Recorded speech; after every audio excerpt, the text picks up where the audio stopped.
যে পাত্রে আছে যাহা ঢালিলে পড়িবে তাহা। ধারাবাহিক ভাবে আজ দুঃখজনক ভাবে বলতে হচ্ছে, লাঠি নিয়ে আসো, লগি নিয়ে আসো। সন্তানকে বলা হচ্ছে, চালা বেটা, আমরা আছি, দেখব, তুমি ওদেরকে শেষ করে দাও। নেতা বলছে, বাবা বলছে, এই কাজ চলবে। সন্তান তাদের উদ্বুদ্ধ হচ্ছে। এক শ্রেণীর সন্তানকে জাহেল বানানো হচ্ছে, আর এক শ্রেণীর মানুষ লোকমান আলাইহিস সালামের মতো তার সন্তানগুলোকে ইসলামী সংগঠনে যোগদান করানোর মাধ্যমে উন্নত চরিত্র, মেধাবী এবং যুগের চ্যালেঞ্জে এগিয়ে রেখে বাতিলের মোকাবেলায় চূড়ান্ত ভাবে সত্যিকার ইসলামের শ্রেষ্ঠত্ব প্রমাণের প্রশিক্ষণ এবং জ্ঞানে তাদেরকে গর্বিত মানুষ হিসাবে সমাজে মাথা উঁচু করে দাঁড়াবার চেষ্টারত, ঠিক না? এই দুইয়ের পার্থক্য যেই সময়, আমি সেই মুহূর্তে আপনাদের খেদমতে কথা বলছি। শুনুন, আমি একটা ছোট্ট ঘটনা শুধু বলি। এই সূরার পেছনে, এই সূরা নাজিলের পেছনে যে নেপথ্য কাজ করেছে, তার মধ্যে শুধু একটা ঘটনা আমি আপনাদেরকে বলি। হযরত রাসূল আকরাম সাল্লাল্লাহু তাআলা আলাইহি ওয়াসাল্লাম, রাসূল আকরাম সাল্লাল্লাহু আলাইহি ওয়াসাল্লামের কলিজার টুকরা একটি মেয়ে, নবীর 4 কন্যা। কয় কন্যা? নাম জানেন আপনারা? রুকাইয়া, জাইনব, উম্মে কুলসুম, ফাতেমা। এই নাম তো মনে নাই, মনে আছে 40 নেত্রীর নাম মনে আছে, 80 জন নায়িকার নাম মনে আছে। মনে নাই রাসূল সাল্লাল্লাহু আলাইহি ওয়াসাল্লামের মাজলুম পরিবারের নবীর কন্যাদের নাম।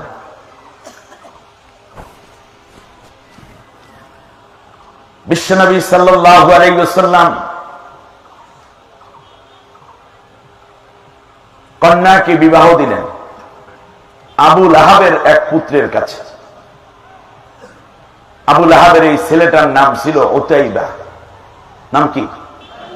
উতাইবা। বিয়ে হলো। এই বিয়ে যখন দিয়েছে, তখন কিন্তু এই নিয়ম ছিল না যে কাফেরের সাথে মুমিনের বিয়ে হয়নি, অথবা রাসূল সাল্লাল্লাহু আলাইহি ওয়াসাল্লামের ওহীর বাস্তবতাটা ওইভাবে আসেনি। নিয়ম কারণ এরকম ছিল না, বিয়ে হয়ে গেছে স্বাভাবিকভাবে।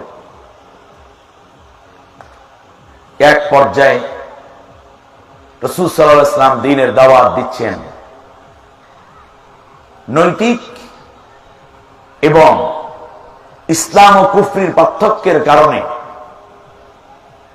উতাইবা বেশি বেশি করে অত্যাচার করে জাইনবের উপরে। মেয়েটার নাম কি ছিল? জাইনব। এই জায়গাগুলো আপনাদের মনে থাকার কথা, মনে রাখার কথা। জাইনব রাদিয়াল্লাহু তাআলা আনহা একটি পর্যায়ে দেখা গেল বড় টার্গেট হচ্ছে একটাই, যে জয়নবের উপর অত্যাচার করলে ব্যথাটা পাবে নবীর কলিজায়। আপনারা বুঝতে পেরেছেন? এই পৃথিবীতে সন্তানকে আঘাত করলে সবচেয়ে বেশি কষ্ট পান মা, কষ্ট পান বাবা। আবার সন্তানকে যদি আদর করে, সন্তান যদি বড় হয়, পৃথিবীতে সবচেয়ে বড় খুশি হন কে? মা বাবা। মা বাবা বেশি খুশি হয়। সন্তান যখন বান্দা বলবো তখন বলবেন আল্লাহ, যখন সন্তান বলি তখন আল্লাহর দিকে নেন কে? সন্তান বললে বোঝা যাবে এটা মা বাবার থেকে আছে, ঠিক না? আমার ভাইয়েরা খেয়াল করুন, মূল উদ্দেশ্য বাবার মধ্যে একটা পেরেশানি, একটা টেনশন সৃষ্টি করে রাখা। এক পর্যায়ে জয়নব রাদিয়াল্লাহু তাআলা আনহা যখন প্রেগনেন্ট হয়ে পড়লেন, গর্ভবতী হয়ে পড়েছে। একদিন বিশ্বনবী সাল্লাল্লাহু আলাইহি ওয়াসাল্লাম যাচ্ছেন, রাস্তা দিয়ে যাচ্ছেন। এমন সময় আবু লাহাবের 3টা পুত্র আর আরবের আরো কিছু দুষ্ট ছেলেদেরকে লেলিয়ে দেয়া হয়েছে নবীকে গালিগালাজ করার জন্য। কি করার জন্য? গালিগালাজ, শুধুমাত্র গালিগালাজ করবে এর জন্য। আল্লাহ নবীকে গালি দিচ্ছে আর নবী সাল্লাল্লাহু আলাইহি ওয়াসাল্লাম সবগুলো হজম করছেন। তাকাইয়া দেখতেছেন জামাই বাবাজিও আছে। কে আছে? জামাইও আছে। নবী কিচ্ছু বললেন না। এক পর্যায়ে বিশ্বনবী জাইনবের কাছে চলে গেলেন মেয়েকে দেখার জন্য। হিজরত করার মাত্র 4 দিন আগে। কয়দিন? 4 দিন। 4 দিন আগে বিশ্বনবী গেলেন জয়নবের কাছে। গিয়ে দেখতেছেন জয়নবের চোখের নিচে কালো দাগ, হাতের মধ্যে মাইরের আঘাত। আল্লাহ নবীর কাছে জয়নব আসলেন, জিজ্ঞেস করলেন, মা তুমি কেমন আছো?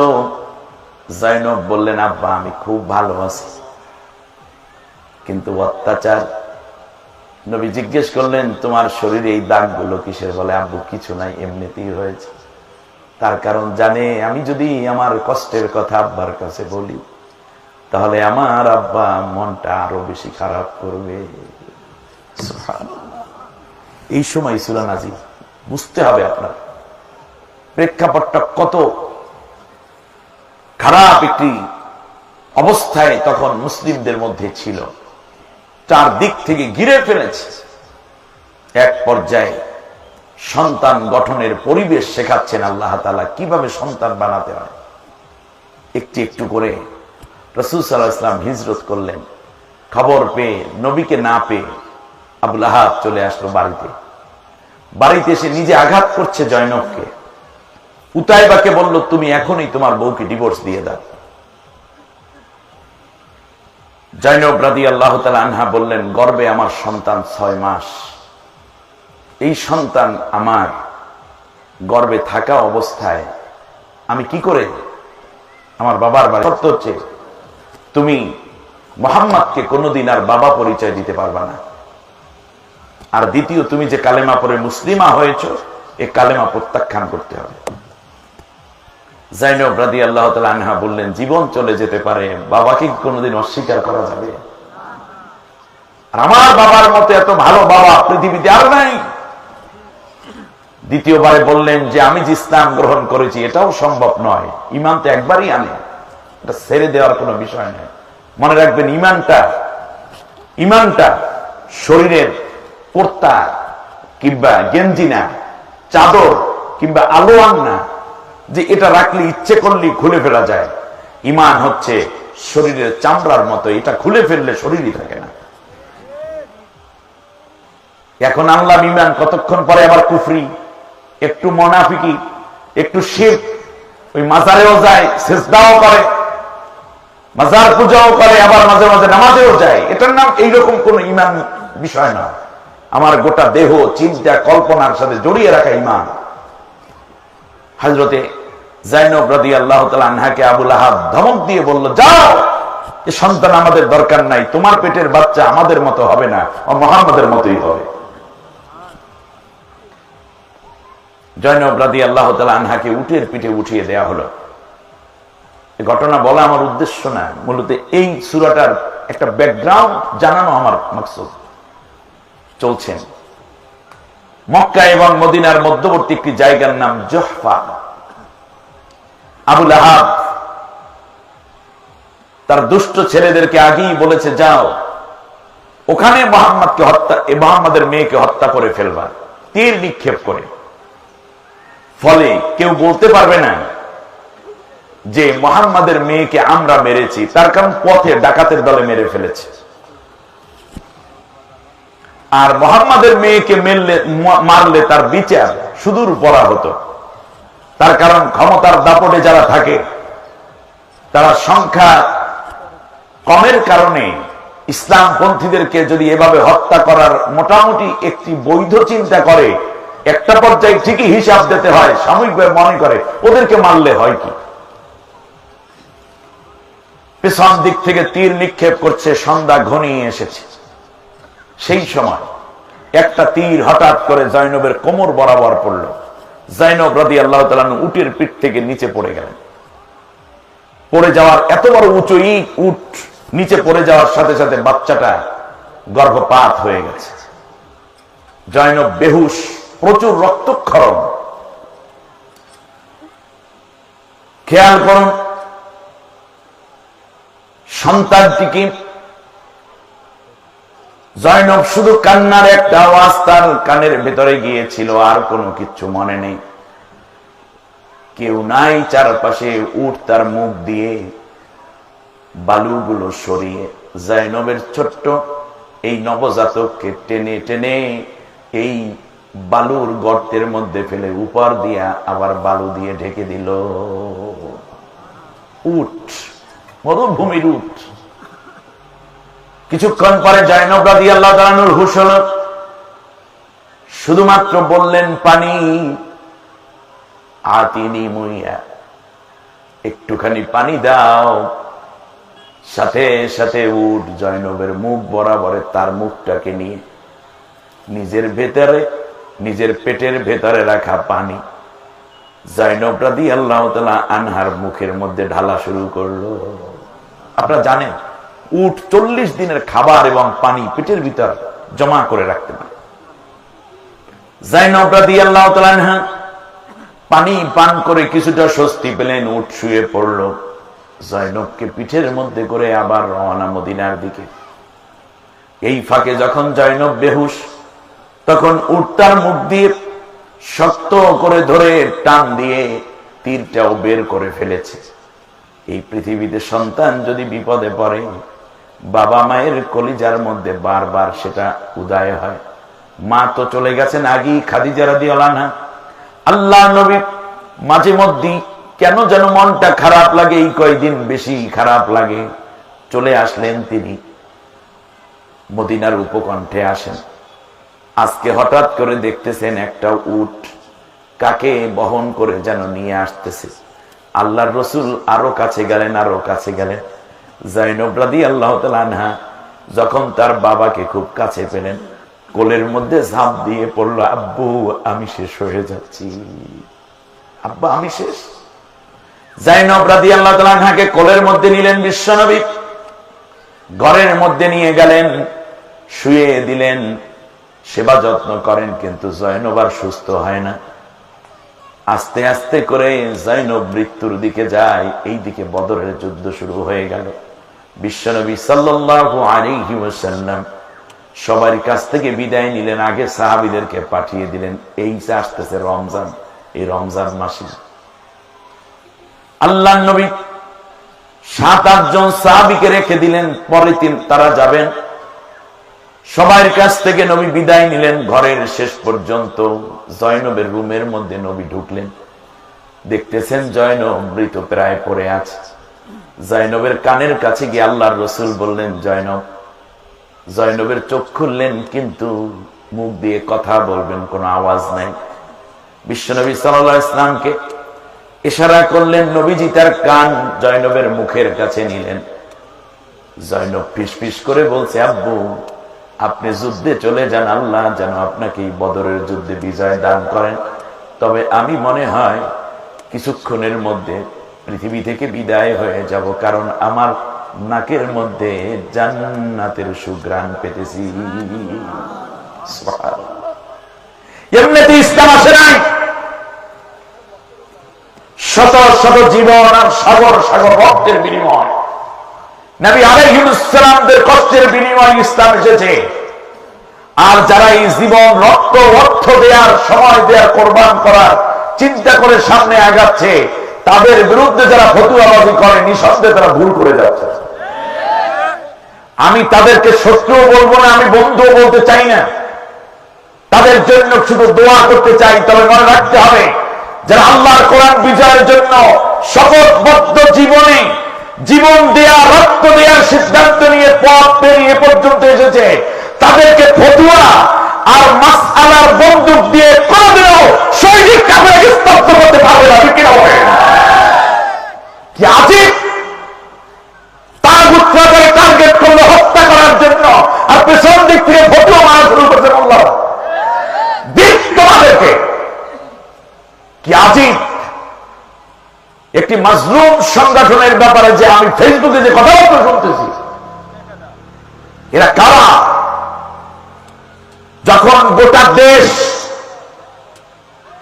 আজ ট্রান্সজেন্ডার তৈরি করার মাধ্যমে আমার পরবর্তী প্রজন্মকে কাফের বানানোর চূড়ান্ত সিদ্ধান্ত নেওয়া হচ্ছে, শিক্ষা মানে অশিক্ষা নিয়ে আমার পরবর্তী প্রজন্মকে যখন পঙ্গু করে দেওয়া হচ্ছে, চারদিক থেকে যখন হিন্দুত্ববাদ, খ্রিস্টানবাদ, ইহুদিবাদ, নাস্তিক্যবাদের চূড়ান্ত উত্থান, সেই মুহূর্তে কোটি কোটি যুবকদের চরিত্র গঠনের সংগঠন, স্কুল, কলেজ, ইউনিভার্সিটি, মাদ্রাসায় পড়ুয়া ছাত্রীদের, শিক্ষার্থীদের চরিত্র গঠনের আত্মনির্ভরশীলতা এবং তাদের নৈতিকতা গঠনের দৃঢ় প্রত্যয়ী সংগঠন, সর্বোপরি আল্লাহর কোরআনে আল্লাহর দ্বীন প্রতিষ্ঠার জন্য জীবনদানকারী সংগঠনের বিরুদ্ধে হাবিজাবি কথা বলে ফতুয়া দিচ্ছে, নিঃসন্দেহে তাদের খবর নেওয়া দরকার এদের পেছনে কোন রকম ইহুদি এজেন্ট কাজ করছে কিনা।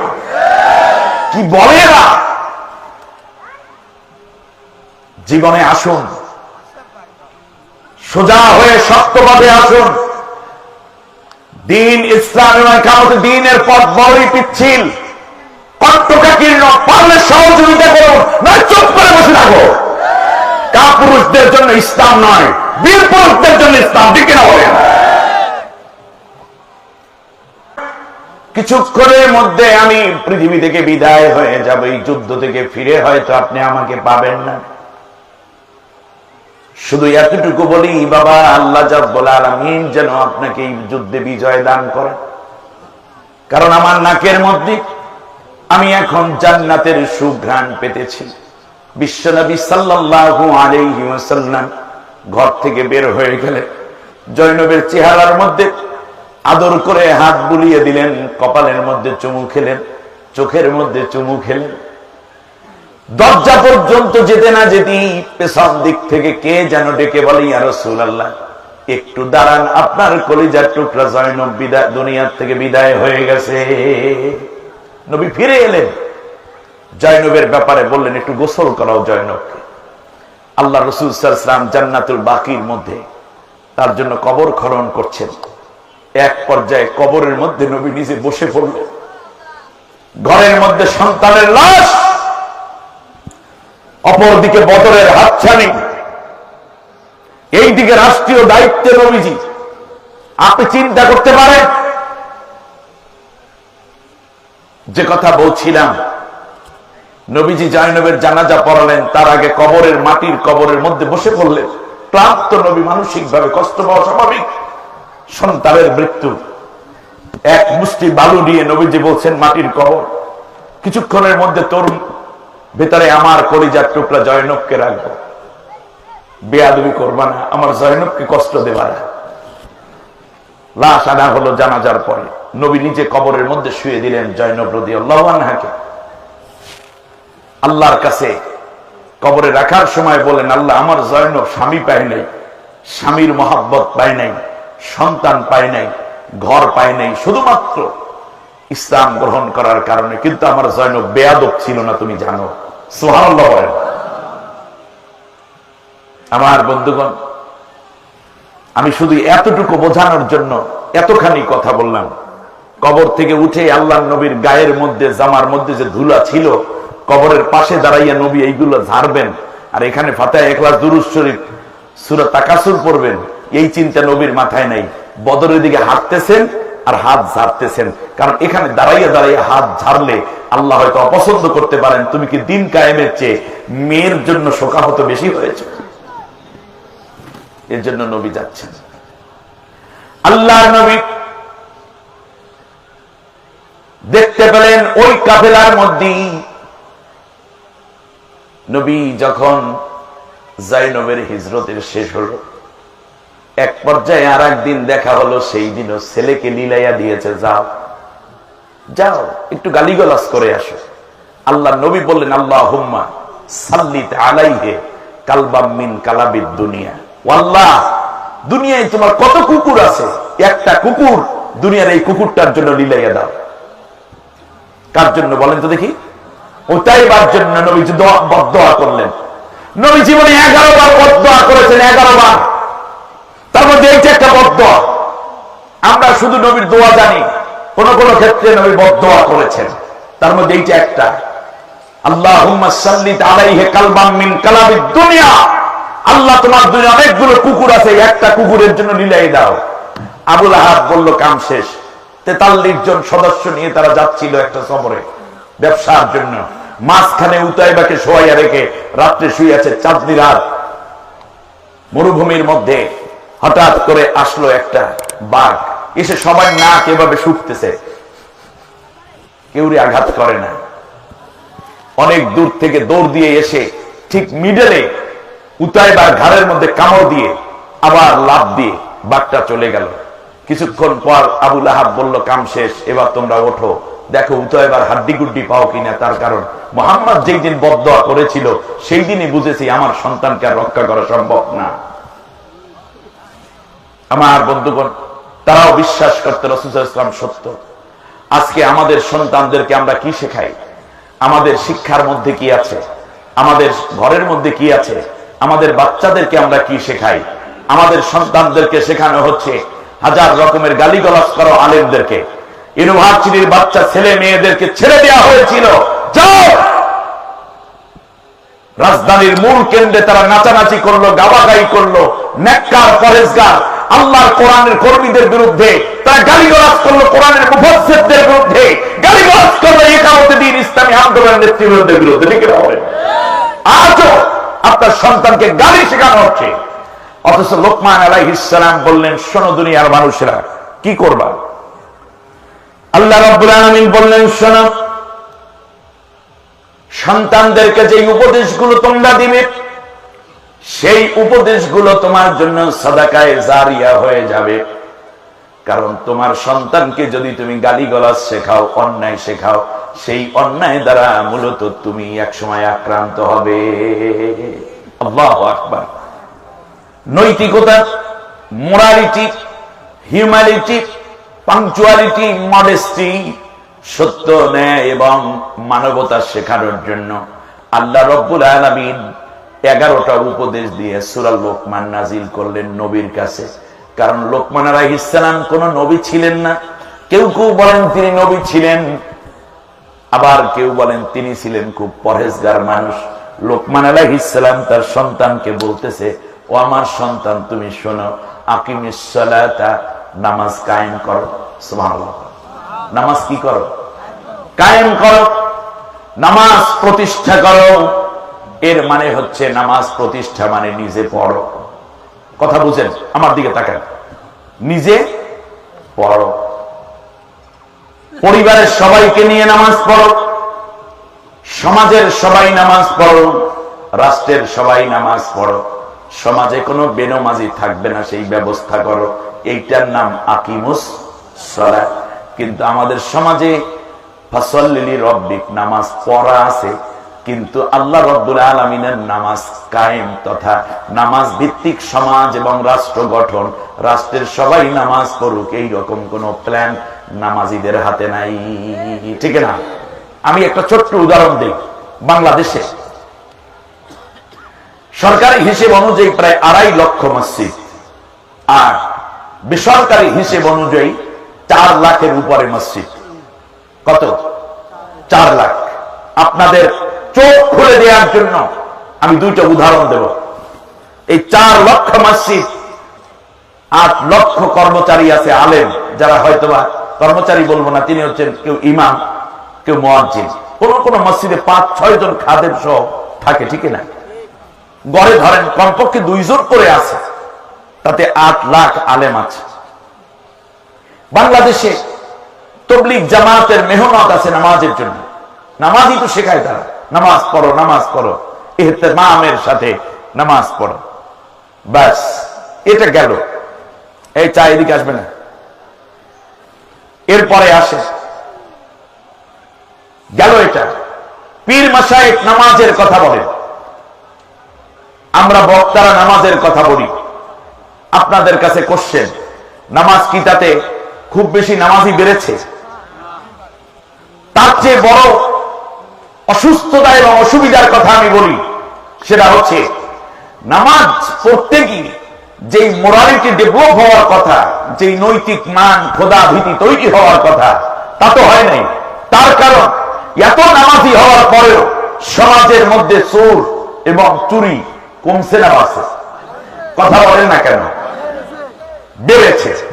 চোরির সংখ্যা এমন অবস্থায় পৌঁছেছে যে কেউ ডিজিটাল চোর, কেউ স্মার্ট চোর, কেউ বা ছদ্মবেশী চোর, কেউ আসল চোর, কেউ নকল চোর, কেউ বড় চোর, কেউ ছোট চোর।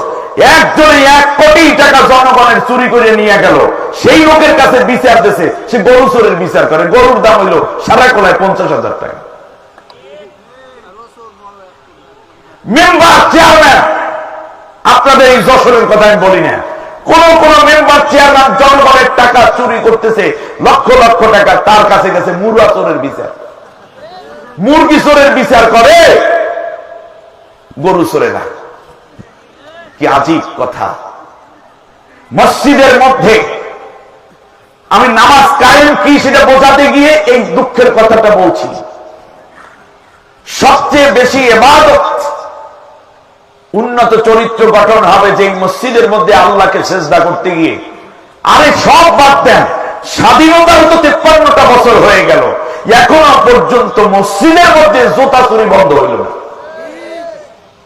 জুতা চুরি, এত লেখা জুতা চোর থেকে সাবধান মসজিদের মধ্যে। আর এক জায়গায় দেয়ালের মধ্যে লেখা জুতা চুরি হইলে কর্তৃপক্ষ দায়ী না।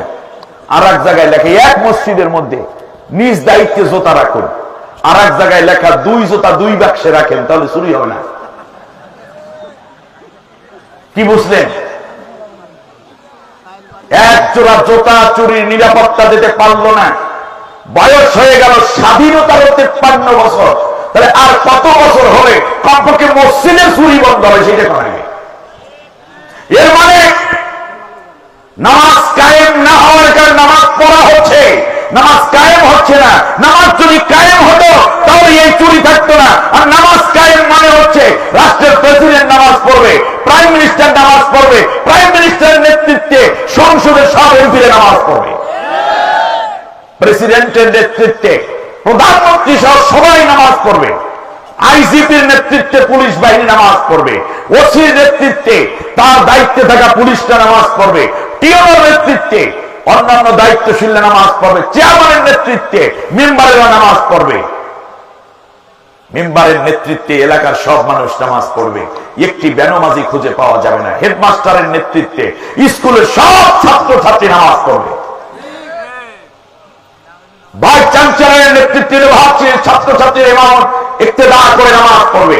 কিন্তু কই, এই নামাজ না থাকার কারণে আজকে সব জায়গায় চুরি হচ্ছে। তার কারণ কোন জবাবদিহিতা নাই। মেম্বার যদি নামাজ পড়তে এলাকাবাসী ইমামতি করতো যদি মেম্বার সাহেব, আর উনি যদি চুরি করতো তাহলে এমনি মেম্বারের উপরে এমনিতেই 12টা বাজে যখন নামাজের ইমামতি করতো, সাথে সাথে তার চিন্তা হতো যে আমি কেমন করে জনগণের মাল লুট করি।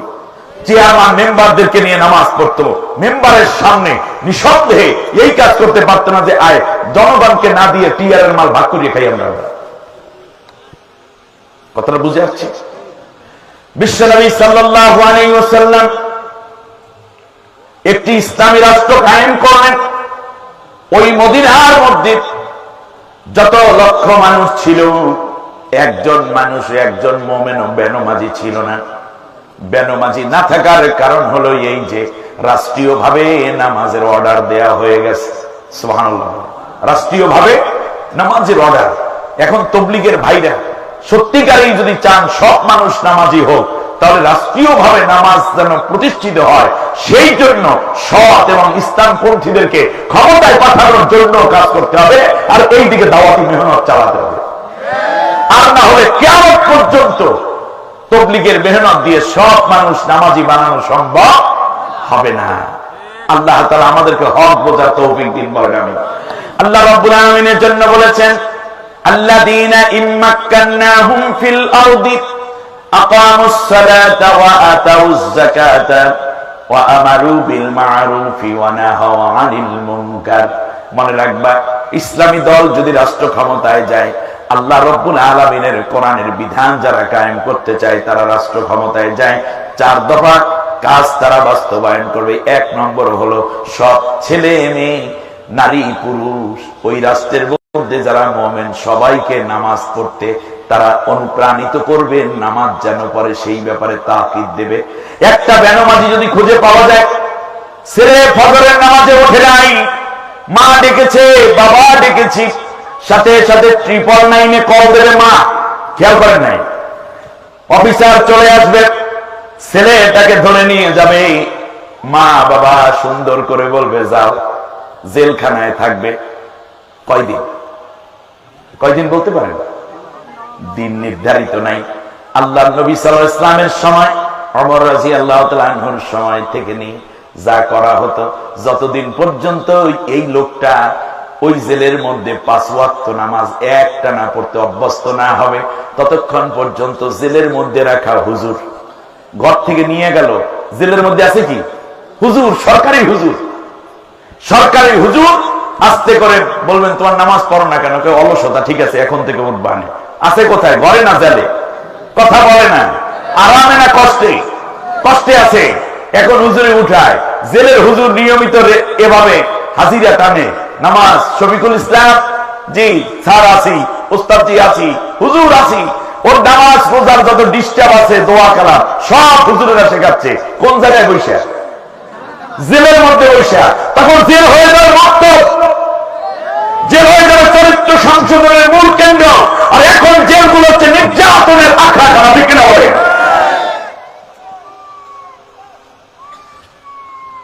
নামাজ ঠিক হয়ে গেল, জেলের মধ্যে আলেম যিনি, তিনি যদি দেখেন সুন্দর নামাজ পড়ে, তারপর তিনি যখন মনে করবেন এখন আর কোনো সমস্যা নেই, তাকে ছাড়পত্র দিয়ে দেবেন, তিনি বাড়িতে যাবেন, বেনামাজি হয়ে ঢুকবে আর নামাজি হয়ে বের হবে। এলাকার মধ্যে 5000 যুবক কিশোর গ্যাংও যদি থাকে, 10-12টাকে যদি ধৈর্য বেনামাজি হিসাবে যদি নিয়ে যাওয়া হয় আর নামাজি যদি বানাইয়া দেওয়া হয়, এই দৃশ্য দেখলে বাকিগুলা ঠিক হয়ে যাবে, ঠিক কিনা? বাকিরা সব ঠিক, নামাজ কায়েম। তখন আর চিল্লা দেওয়ার জন্য মসজিদের থেকে মসজিদে দৌড়াদৌড়ির চাইতে দেখবেন জেলের মধ্যে নেওয়ার সিস্টেম শুরু হলে হুজুরদের কাছে দৌড়ে আসবে, তবলিগের লোকের কাছে দৌড়ে আসবে, মোতাবেক হুজুরের কাছে, হুজুর নামাজটা ঠিক করে যাবে আগে, আর টেলিভিশনের মধ্যে নামাজের প্রশিক্ষণ দেখানো হবে। এরপরে মসজিদে মসজিদে, এলাকায় এলাকায় যেন নামাজি হয় সেই জন্য বিভিন্ন কর্মসূচি আনা হবে। আর এখন কর্মসূচি আনায় আমার দল করো আর সমানে টেন্ডারবাজি করো। এর বিপরীতে চলে আসবে ইসলাম এবং মুসলিম জাতিসত্তার দারুণ একটি সুন্দর চিন্তা, আকিমুস সালাহ, নামাজ কায়েম করো। সুবহানাল্লাহ বলেন। আপনার সন্তান কি বেনামাজি, আপনার টেনশন দরকার নাই, টেনশন হলো রাষ্ট্রের। টেনশন কার? রাষ্ট্রের। এমন একটি রাষ্ট্র আপনারা চান না যে রাষ্ট্র আপনাকে এবং আপনার সন্তানকে নামাজি বানিয়ে দেবে? এইরকম একটি রাষ্ট্র বানাতে হবে। আল্লাহর কোরআন ভিত্তিক দেশ হলেই কেবল যারা কোরআনের রাষ্ট্র কায়েম করতে চায় তারা ক্ষমতায় গেলেই কেবলমাত্র এইরকম রাষ্ট্র করা সম্ভব, এছাড়া সম্ভব না। আপনারা কি ওই রাষ্ট্র কায়েম করতে চান? সত্যি চান? ফিরআউন যখন রাষ্ট্র ক্ষমতায় আসলো, রাষ্ট্র ক্ষমতায় আসার পরে ফিরআউন হামানকে ডেকে বলল, হামান আমি চাই দীর্ঘদিন রাষ্ট্র ক্ষমতায় থেকে আমি এই দেশের খোদাই দাবি করব, রব দাবি করব। হামান বলল তোমার মাথা ঠিক আছে, তুমি রব হবে কি করে, তুমি আইনদাতা বিধানদাতা হবে কি করে, এলাকার মানুষ দেশের মানুষ তোমাকে প্রতিবাদ করবে। বলছে মানুষই কি করবে সেই কথা শোনানো তোমার কাজ না, তোমার কাজ হচ্ছে তোমাকে নিয়োগ দিয়েছি, আমি যা করতে চাই তুমি তা করাইয়া দেবা, বুদ্ধি দাও। বললো যে ওস্তাদ বস 3 দিনের টাইম দেন। 3 দিনের টাইম দেয়া হলো। 3 দিন টাইম দেওয়ার পরে বলল আপনি কাজ করেন, 3টা কাজ করেন। 1 নম্বর কাজ হচ্ছে সমস্ত শিক্ষা প্রতিষ্ঠানগুলোর মধ্যে আপনি বলে দেন শিক্ষকদেরকে যে শিক্ষকতা করবা, বেতন পাবে, এখানে আইসা পড়ানোর দরকার নাই, বিনা পড়ানিতে ঘরে বসে তোমরা কি করবা, বেতন পেয়ে যাবে। 1 দফা, প্রথম দফা কর্মসূচি। টিচাররা চিন্তা করলো বা ভালোই তো, দায়িত্ব পালন ছাড়াই যদি বেতন পাওয়া যেতে যাই কি করি, এখন প্রত্যেকে কেউ লাউ গাছ লাগায়, কেউ হাঁস পালন করে, কেউ মুরগি পালন করে, কেউ মুদি দোকান দিয়ে বসে, ওইদিকে বেতন প্রত্যেক মাসে মাসে অ্যাকাউন্টে জমা হয়। খেয়াল করেন নাই? শিক্ষক নাই, প্রতিষ্ঠান পড়ে আছে। দ্বিতীয় যে কাজ সেটা হচ্ছে সমাজের মধ্যে সবচেয়ে, ক্লাসের মধ্যে সবচেয়ে কম মেধাবী এবং রেজাল্ট খারাপ করা যে ছেলেটি, সেইটিকে আপনি চাকরি দেবেন।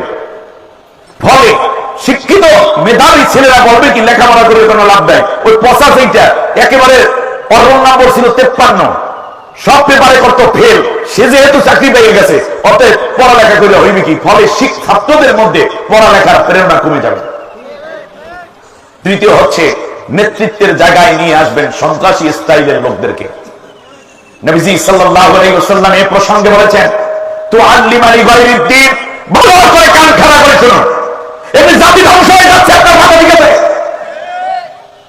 একটি দেশ শেষ হয়ে যাচ্ছে, পরবর্তী প্রজন্ম মূর্খ হয়ে গরু হয়ে বেরোচ্ছে, ওরা মানুষ যেন না থাকতে পারে, সব ষড়যন্ত্র ক্লিয়ার। আল্লাহ নবী বলেছেন, তুআল্লিমানি গায়রিদ্দিন, ইসলামী ব্যবস্থা উঠিয়ে দেয়া হবে আর মানুষকে মনুষ্যত্বের শিক্ষা বিবর্জিত পশুত্বের শিক্ষা যখন সমাজে চালু হয়ে যাবে। শুধু তাই না, আল্লাহ নবী আমার বলেছেন, ওয়াল ইলমু ফিল ফুসাক, শিক্ষা ডিপার্টমেন্টটা শিক্ষা মন্ত্রণালয়ে চলে যাবে দুর্চরিত্র এবং চরিত্রহীন লোকদের হাতে। মদখোর, গাঁজাখোর, নকল কইরা পাস, মোস্তানি কইরা ক্ষমতা, এই স্টাইলের যারা আছে তাদের হাতে চলে যাবে শিক্ষা মন্ত্রণালয়। শিক্ষিত মানুষের হাতে শিক্ষা মন্ত্রণালয় থাকবে।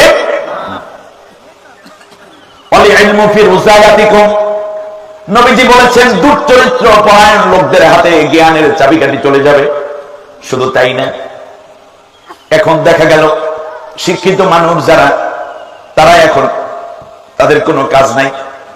অশিক্ষিত মানুষ, 2 পাস করা চেয়ারম্যান, প্রাইমারি স্কুলে চাকরির জন্য গেল, দেখা গেল 2 পাস লোকের দস্তখত ছাড়া MA পাস ছেলের প্রাইমারিতে চাকরি হয় না। ও তখন মনের দিক থেকে দুর্বল হইয়া যায় আর তওবা করে আস্তাগফিরুল্লাহ, 2 পাস কইরা যদি কোপাকুপি কইরা ওর মতো একটা নমিনেশন লইয়া চেয়ারম্যান হইতাম, তাই তো মাঠ বাড়ি বাইরে যেত। তখন ওই 2 পাস ছেলেটা কয়, দিলাম দোস্ত, যা তুই চাকরি কইরা খা, কিন্তু চাকরি কইরা কি হইবে, পড়ালেখা কইরা করলি কি? এবার হামান বলল, এইরকম কাজ যদি করতে থাকো তাহলে শিক্ষার হার কমে যাবে, অশিক্ষিত মানুষগুলো সমাজের মধ্যে চলে আসবে নেতৃত্ব দেওয়ার জন্য, আর শিক্ষিত মানুষগুলো দুর্বল হয়ে যাবে। ফলে দেখবা আস্তে আস্তে করে বোকা মানুষ সমাজে তৈরি হবে, তোমার ক্ষমতা দীর্ঘায়িত হবে, আর তোমাকে যা ইচ্ছা বলবা সব কিছু তারা মেনে নিবে। আমার কথা আপনাদের বুঝে আসছে না? এর ফলে যেই অঘটন ঘটবে, কি কথা আমাদের নবী বলে গেলেন। নবীজি বললেন, শোনো, যখন এই কুশিক্ষা দিয়ে দেশটা ভরে দেওয়া হবে, তখন সমাজের মধ্যে এমন একটা অবস্থা হবে, অশুরিবাতিল খামার ইউসাম্মুনাহা বিগাইরি ইসমিহা, সমাজের মধ্যে মাদক দ্রব্যের সয়লাব চলে আসবে, আর মাদক দ্রব্য এমন ভাবে পান করবে, নাম দেবে না মদ, কিন্তু আসলে খাইবে মাদক। ইউসাম্মুনাহা বিগাইরি ইসমিহা, বলবে এটার নাম গাঁজা, এটা ফেন্সিডিল, এটা কোকেন, এটা তারি, এটা মারজুরা, এটা পেথিনিন, এটার নাম হিরোইন, এটার নাম ভাং, এটার নাম বাংলা, আসলে খায় কি? সব মিল্লা কি খায়? বলবে এইটার নাম গুড়, এটার নাম জর্দা, এটার নাম তামাক, এটার নাম সিগারেট, সব মিল্লা মাদক। বলেন সব মিলে কি মাদক? আমার ভাইরা খেয়াল করুন, আল্লাহ নবী বললেন, ওয়াজহারাতিল কায়নাতু ওয়াল মাআজিফু, এমন একটা সময় চলে আসবে তখন দেখবা নায়িকা গায়িকা অশ্লীলতার সমানে সয়লাব বয়ে যাবে সমাজের মধ্যে। এগুলো সবকিছু অটো পাসের কুফল। কথা বলেন না কেন? এগুলো কি? সব শিক্ষা ডিপার্টমেন্টে আঘাতের কুফল। এরপর কি হবে জানো? নায়িকা গায়িকা নর্তকী ছেলে মেয়েদের অবাধ মেলামেশা শুরু হয়ে যাবে, বয়ফ্রেন্ড গার্লফ্রেন্ড বানাবে, বিএফ জিএফ বানাবে, এরপর বানাবে এসো বন্ধু হই। শিক্ষা ডিপার্টমেন্টের তার চেয়েও যে অসুবিধা দেখা দেবে তা হচ্ছে এই যে শিক্ষা ডিপার্টমেন্ট যখন বন্ধ হয়ে যাবে এই অবস্থা করে করে, তখনই আমরা এখন দেখতে পাচ্ছি শরীফ শরীফের গল্প শুরু হয়েছে, ঠিক কিনা বলেন? তার চেয়েও বড় খারাপ পরিণতি হচ্ছে এই যে একজনে শেখাচ্ছে, যুবক ছেলে শেখাচ্ছে যে যুবক প্রথম যখন যৌবন আসে তখন ছেলের কণ্ঠ কেমন হয়, গোপ জন্মায়, একটু ভাব ভাব ভিন্ন হয়, মেয়ের বুকটা কেমন হয়, নিতম্ব কেমন হয়, এইগুলো ক্লাসের মধ্যে ছেলে মেয়েদেরকে একত্রে পড়ায়। এরপর ছেলে মেয়েরা বন্ধু হইতে চায়, একজন আরেকজনের কাছে গেলে একটু ভাব ভাব তৈরি হয়, সেই ভাবের মধ্যে একটা অনুভূতি তৈরি হয়। এই পড়াইতে গিয়ে স্যার হঠাৎ করে এক মেয়ের সিনার মধ্যে চাপ দিয়ে বলছে, তোমার ভিতর কিছু অনুভূত হচ্ছে? এ হচ্ছে আমার আপনার মেয়েকে এই পড়ানো হচ্ছে। কি হবে? এই জন্য আল্লাহ রাব্বুল আলামিন বলেছেন ওয়া আদাল্লা ফিরআউনু কওমাহু ওয়া মা হাদা। কান খাড়া করে শুনো, আমি বড় ভয় করছি আজকে তো সুরিবাতিল খামার রাষ্ট্রের মদ, গ্রাম অঞ্চল চরাঞ্চলে পর্যন্ত মাদক দ্রব্য পৌঁছে গেছে। এই মদ কি কোনোদিন বন্ধ করা সম্ভব হবে? এই স্বাধীনতার 53 বছর পর্যন্ত শুধুমাত্র শুনি মাদক দ্রব্য উদ্ধার, অভিযান উদ্ধার, পুলিশ, র্যাব, গোয়েন্দা, টিভি, ডিএসবি কত হইল না, কিন্তু মাদক তো পাবে না। এখন মাঝে মাঝে খবর পাই যেই পুলিশ মাদক দ্রব্য উদ্ধার অভিযানে যায় সে নিজেও 2 বোতল খেয়ে যায়। শুধু তাই না, নির্দোষ মানুষকে আবার মাঝে মাঝে মাদক দিয়ে তারাও ভয় দেয়, তাই তাড়াতাড়ি টাকা দিয়ে আমাদের মদের মামলা দিয়ে দেবো, ইয়াবা মামলা দিয়ে দেবো। সব জায়গায় না, কোন কোন পুলিশ এরকম খবর আমরা পাই। এটা আল্লাহ তাআলা গজব কিনা খেয়াল করেন। আমার দিকে আমার কথাগুলো আপনারা শোনেন। সেটা কি? শেষ যেই বিষয়টা সেটা হচ্ছে আজকে আপনি ক্ষমতায় আছেন, পুলিশ, র্যাব, গোয়েন্দা, টিভি, ডিএসপি আছেন, টিএনও, ওসি, দারোগা আছেন। মনে রাখবেন আজকে এই আলেমদের কথাগুলো আল্লাহ তাআলা 1450 বছর আগেই বলে দিলেন এটা হারাম, কিন্তু এটাকে যখন পারমিট করা হয়েছে এখন মাঝে মাঝে দেখবেন অনেক নায়ক নায়িকা, জমিদার কিংবা শিল্পপতির সন্তানরা তার বাবাকে ঘর থেকে বের করে দিচ্ছে লাথি মেরে, অথবা পাঠিয়ে দিচ্ছে বৃদ্ধাশ্রমে, কিংবা এক ভাই আরেক ভাইকে গুলি করে হত্যা করছে মদ্যপ অবস্থায়। ঠিক আছে? শুধু এটাই না, শেষ রেজাল্ট আবার বলে যায় কঠিন পরিণতি সামনে আসতেছে। আল্লাহ নবী বলেছেন আইম্মাতু ফি সিগারিকুম, এর ফলে যা হবে চ্যাংড়া চ্যাংড়া বাচ্চা পোলাপাইন রাষ্ট্রের বড় বড় পদে বসে যাবে। ওয়াল ফাহিশাতু ফি কিবারিকুম, আর বুড়া বুড়া মানুষগুলো গুনার কাজে লিপ্ত হয়ে যাবে। তার চেয়ে জঘন্য যেই কাজ হবে ওয়া ইউজহারুল হারাজ ওয়া ইউকসারুল হারাজ, প্রচুর পরিমাণে গণহত্যা বেড়ে যাবে। কিশোর গ্যাং রেডি হয়ে গেছে, গ্যাংদেরকে পরিচালনা করার জন্য কারণ মেম্বারের জালবত দরকার, চেয়ারম্যানের দিনের ভোট হাতে নেওয়া দরকার, এমপি হওয়ার জন্য সব দলকে বাদ দিয়ে নিজে এমপি হবে কেমনে, সেই জন্য কিছু গ্যাং বাহিনী তার গঠন করা দরকার। এদের হাতে দেওয়া হয়েছে মাদক, দেওয়া হয়েছে অস্ত্র, সেখানে হয়েছে অনৈতিকতা। ফলে যেই অবস্থাটা হবে আল্লাহ নবী বলেছেন পরবর্তী একবার খুনাখুনি প্রচুর পরিমাণে হত্যা হবে। যাকে হত্যা করা হবে সেও জানবে না কেন তাকে মারা হলো, আর যে হত্যা করলো সেও জানবে না কেন আমি তাকে মেরে ফেললাম। তার কারণ শুধুমাত্র একটা মোহ, মাদক দ্রব্য, নারী, আর তার পাশাপাশি এইরকম অসভ্যতার মধ্যে গণহত্যা বেড়ে যাবে। সম্মানিত ভাইরা, এরপরের যে ঘটনাটা আসবে, ফিরআউন যেটা করেছিল যে আসো ওয়া আদাল্লা ফিরআউনু কওমাহু ওয়া মা হাদা, শিক্ষা ব্যবস্থা শেষ।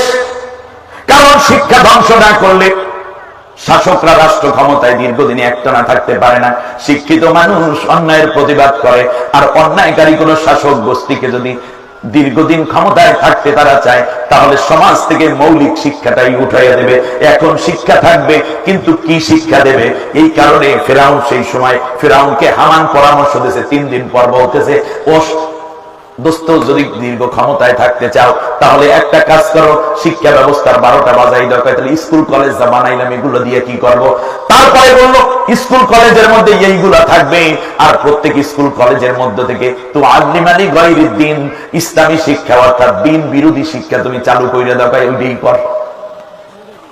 আল্লাহ রাব্বুল আলামিন বলেন আতাল্লা ফিরআউনু কওমাহু ওয়া মা হাদা, সূরার নাম সূরা তাহা 79 নম্বর আয়াতের মধ্যে গিয়ে আল্লাহ রাব্বুল আলামিন বলেন ফিরআউন তার জাতির লোককে সত্য পথের কোনো দিশা দেয় নাই। নাটকে, সিনেমায়, বক্তব্যে, স্কুলে, কলেজে, ইউনিভার্সিটিতে, বই পুস্তকে কোন জায়গায় জাতিকে ভালো কিছু শেখায় নাই, খালি নষ্টগুলো শিখাইছে। কে? কথা কি? কে শিখাইছে? ফিরআউন। তাহলে কি শিখাইলো? আল্লাহ প্রথমে বললেন এটা ঠিক, আবার সূরা শুআরা 38 এবং 39 নম্বর আয়াতে গিয়ে কি শিখাইছে সেইটা আবার বলে দিয়েছে। সুবহানাল্লাহ। কালকে করেন। এরপরে যদি আমার আপনার হুঁশ না হয় আমরা কি করব? আল্লাহ রাব্বুল আলামিন বললেন শোন, ফাজুমিআস সাহারাতু লিমিকাতি ইয়াউমিন মা'লুম ওয়া ক্বিলা লিন-নাসি হাল আনতুম মুজতামিউন। আল্লাহ রাব্বুল আলামিন বলেন ফিরআউন রাষ্ট্রীয়ভাবে সে এবং তার মন্ত্রীরা সবাই মিলে ঘোষণা করত প্রত্যেক দিন কর্মসূচি, প্রত্যেক স্কুলে, কলেজ, ইউনিভার্সিটিতে কিংবা বিভিন্ন সভা সমাবেশে বলতো যে ধারাবাহিকভাবে প্রতিদিন 3টা-4টা করে তোমরা প্রোগ্রাম করবা। সেই প্রোগ্রামগুলো হবে নাচ, গান, বাদ্যযন্ত্র। কথা বলে না, নাচ গান, বাদ্যযন্ত্র, লাফালাফি, দৌড়াদৌড়ি, এরপরে যেটা করবা জাদুবিদ্যা আর উদ্ভট কিছু জিনিসকে কাজে লাগাইয়া সমাজের মধ্যে যুব সমাজের চরিত্র নষ্ট হবে। নারী পুরুষ সবগুলোকে একত্রিত কইরা ভালোবাস ছেলে মেয়েদেরকে, ফলে দেখা যাবে ওরা পড়ালেখা রাইখা এইগুলোর পিছনে দৌড়াইবে। 31st নাইট, ভ্যালেন্টাইন্স ডে, পয়লা বৈশাখ, রেড ডে, এই সব হাবিজাবি দেবা। আর মাঝে মাঝে আমরা সমাবর্তন বিভিন্ন নাম টাম দিয়ে স্পোর্টস, ভ্রমণ ট্রমণ, হাবিজাবি নাম দিয়ে বিভিন্ন অনুষ্ঠান করব, কিন্তু মৌলিক শিক্ষা তাদেরকে দেব না। আর মানুষগুলা যদি পরবর্তী প্রজন্ম মূর্খ বানানো যায়, তাহলে ফিরআউনের রাষ্ট্র ক্ষমতা দীর্ঘায়িত হবে, ঠিক না? আল্লাহ রাব্বুল আলামিন বলেন, শোনো, শুধু এটাই নয়, রাষ্ট্রের মধ্যে কিছু সৎ যুবক ছিল, এমন কিছু সংগঠন ছিল যেই সংগঠনগুলা দিন প্রচার করত, ইসলাম কথা বলতো, ইসলামের কাজ করত। এই সংগঠনের যুবকদের উপরে সে ছিল বড়ই ক্ষিপ্ত। আল্লাহ রাব্বুল আলামিন বলেন, শোনো, ফামা আমানা লিমূসা ইল্লা যুররিয়াতুম মিন কওমিহি আলা খাউফিন মিন ফিরআউনা ওয়া মালাইহিম আইয়াফতিনাহুম। আল্লাহ রাব্বুল আলামিন বলেন, শোনো, যুবকরা ছিল খুব ভীত সন্ত্রস্ত। সৎ যুবকরা, কোন যুবক? কথা বলে না, কোন যুবক? যে যুবক নামাজ পড়ে, যে যুবক মুসা পয়গম্বরের কথা শুনে, সেই যুবকের উপর ফিরআউন ছিল খুবই টার্গেটেড, যে হ্যাঁ, এলাকাটা আমি চাই জাতির মধ্যে সিগারেটের 6 লাখ মদের 6 লাখ পড়ে যায়। আমি চাই মেয়েদের মাথায় কোনো কাপড় থাকবে না, মেয়ের হাত প্যাট পরে ঘুরবে। আমি চাই ওরা মাদক দ্রব্য নিয়ে নাচানাচি করুক, ওরা অবৈধ অস্ত্র রাখুক, ওরা টেন্ডারবাজি করুক। এই যুবকরা যারা নামাজ পড়ে, রোজা রাখে, এরা দেখতেছি সালাম দেয়, এরা দেখতে মুসলমানের সময় দোয়া করে, স্কুলে পড়ে, কলেজ ইউনিভার্সিটিতে পড়ে, অথচ এরা বাবার জানাজা পড়ে, আবার কোরআন শরীফ পড়ে, আবার তাফসীর করে। অর্থাৎ সেই সময় তাওরাত পড়ে, হ্যাঁ, ব্যাপার কি, ইনজিল, এই যে জাবুর পড়ে, এরা আসলো কারা? এই সমাজে, এত নষ্ট সমাজের মধ্যে ভালো কারা? তাদেরকে টার্গেট করো। আর টার্গেট করে করে তাদেরকে হত্যা করার জন্য ফিরআউন সিদ্ধহস্ত ছিল, যাতে করে কোন মানুষ যেন, কোন যুবক যেন সৎ পথের দিকে যেতে না পারে। আমি কি আরো বেশি করে বলার দরকার আছে? সৎ তখন ছিল দুষ্টের লালন আর শিষ্টের দমন। কার শাসনে? আল্লাহ রাব্বুল আলামিন বলেন, শোনো, শুধু এটাই নয়, বরং আরো কিছু মৌলিক বিষয় যা ছিল, সেটা হচ্ছে এই যে মুসা পয়গম্বর যখন বললেন, ও ফিরআউন, এইগুলা বাদ দাও, আল্লাহ রাব্বুল আলামিনের বিধান মেনে নাও, তুমি যা মন থেকে তৈরি করো, এর দ্বারা কোনো মানুষের কল্যাণ হবে না। তখন ফিরআউন মুসা পয়গম্বরকেও ডাক দিয়া বলল, তুইও তো কাফের হয়ে গেছিস। কথা বলে না, কি হয়েছে? কারে বলতেছে? মুসা। এই ভালো করে বুঝেন, মুসা আলাইহিস সালাম দিচ্ছেন সত্যের দাওয়াত, আর মুসাকে বলতেছে কাফের। কে? আল্লাহ রাব্বুল আলামিন সূরা শুআরা 19 নম্বর আয়াতের মধ্যে 19 নম্বর পারায় গিয়ে বলতেছেন, 26 নম্বর সূরা, ওয়া ফাআলতা কাল্লাতী ফাআলতা ইন্নাকা মিনাল কাফিরিন। এই মুসা, যা করার তো করেই যাচ্ছ, আমি দেখতেছি তুমি একটা কাফের হয়ে গেছো। তাহলে ফিরআউন ডাক দিচ্ছে মুসা পয়গম্বরকে কি করে? কাফের বলে। তাহলে আপনি আমি যদি সত্যের দাওয়াত দেই, আপনারে যে কিছু গালি দেবে না, সন্ত্রাসী বলবে না, জঙ্গি বলবে না, আপনি বুঝলেন কি করে? এই গালিগুলোকে খারাপ মনে করার কারণ নাই। তার কারণ আজও পর্যন্ত মুসা আলাইহিস সালামের উত্তরসূরি যেমন আছে, ফিরআউনের উত্তরসূরি আছে না নাই? আল্লাহ রাব্বুল আলামিন বলেন, শোনো, শুধু এটাই নয়, কাফের বলে গালি দেয় মুসাকে। আর এইদিকে আল্লাহ রাব্বুল আলামিন বললেন, আমি আল্লাহ রাব্বুল আলামিন ফিরআউন কি কাফের বলে ঘোষণা করে দিলাম, ওমা নাহনু লাকুমা বিমুমিনিন। হে মুসা, তুমি যে সত্য এবং ন্যায় প্রতিষ্ঠার জন্য এই সমাজে আসছো, অতএব এটা বাদ দাও। এটা যদি বাদ না দাও, তাহলে মনে রাখো আমরা তোমাদেরকে বিশ্বাস করি, এবং তুমি যে আল্লাহর দাওয়াত দাও তারও আমি বিশ্বাস করি না। অতএব আমি কাফের হয়ে থাকলাম। অতএব বোঝা যায় রাষ্ট্র ক্ষমতায় থাকার জন্য অনেকে অনেক সময় তার অন্যায় প্রতিষ্ঠার জন্য ঈমান ত্যাগ করে। এই লালসা অনেক সরকার প্রধান এর মধ্যে থাকতে পারে, ফিরআউনের মতোই, ঠিক কিনা বলেন? আল্লাহ রাব্বুল আলামিন বললেন, শোনো, মুসা পয়গম্বর বললেন, এইভাবে দেশ এবং জাতি চলতে দেব না। এই জমিন আল্লাহর, আলা লাহুল খালকু ওয়াল আমরু। তোমার এই অনৈতিক শাসন আমরা মানি না। সাথে সাথে ফিরআউন বলল, ইন্নাকা লামাজনুনিন, যদি বেশি বাড়াবাড়ি করো তাহলে তোমাকে একেবারেই জেলের মধ্যে ঢুকাইয়া রেখে আমৃত্যু কারাদণ্ড দিয়ে দেব। কি এবার কিসের ভয় দেখাচ্ছে? জালের ভয় দেখাচ্ছে। আল্লাহ রাব্বুল আলামিন এরপর আবার বললেন, শোনো, মুসা পয়গম্বরকে লক্ষ্য করে এই কথাগুলো বলার পর ফিরআউন তার জাতির সামনে হাজির হয়েছে। হাজির হয়ে বলতেছে, শোনো, রাষ্ট্রের মধ্যে আমি চাই উন্নতি করতে, মুসা আমাদেরকে বাধা দেয়। কি করতে চায়? কথা কয় না। দোষ কে কয়? ফিরআউন কয়, আমি চাই তোমাদেরকে কি করব? রাষ্ট্রের উন্নতি করবো, কিন্তু উন্নতি তো করবো। এই মুসাই হইলে আমাদের সবচেয়ে বেশি কথা। মুসার কথা শুনলে রাষ্ট্রের উন্নতি কিন্তু হইবে না। আমার দিকে তোমরা সবাই রুজু থাকো, রাষ্ট্রের উন্নতিতে ভরপুর করে দেবো। এই কথা বলছে ফিরআউন আজ থেকে 4000 বছর আগে। আল্লাহ রাব্বুল আলামিন সূরা আরাফের 131 নম্বর আয়াতে সেই কথাগুলো কোট করেছেন। এর মানে পৃথিবীতে অনেক স্বৈর শাসক থাকবে, উন্নয়নের দোহাই দিয়া সত্যিকার ন্যায়পন্থীদেরকে থামিয়ে দেওয়ার চেষ্টা করবে। ঠিক না বলেন? আল্লাহ রাব্বুল আলামিন বলেন, শোনো, فإذا جاءتهم الحسنة قالوا لنا هذه وإن تصبهم سيئة يطيروا موسى ومن معه। আল্লাহ রাব্বুল আলামিন বলেন, যখনই রাষ্ট্রের মধ্যে কোনো উন্নয়ন হয় তখন বলে এইগুলো সব আমি করছি। আর যখন কোনো সমস্যা দেখা দেয় কয় এই মুসার কারণেই তো আমি পারলাম না। কথা কয় না? কার কারণে? মুসার কারণেই পারলাম না।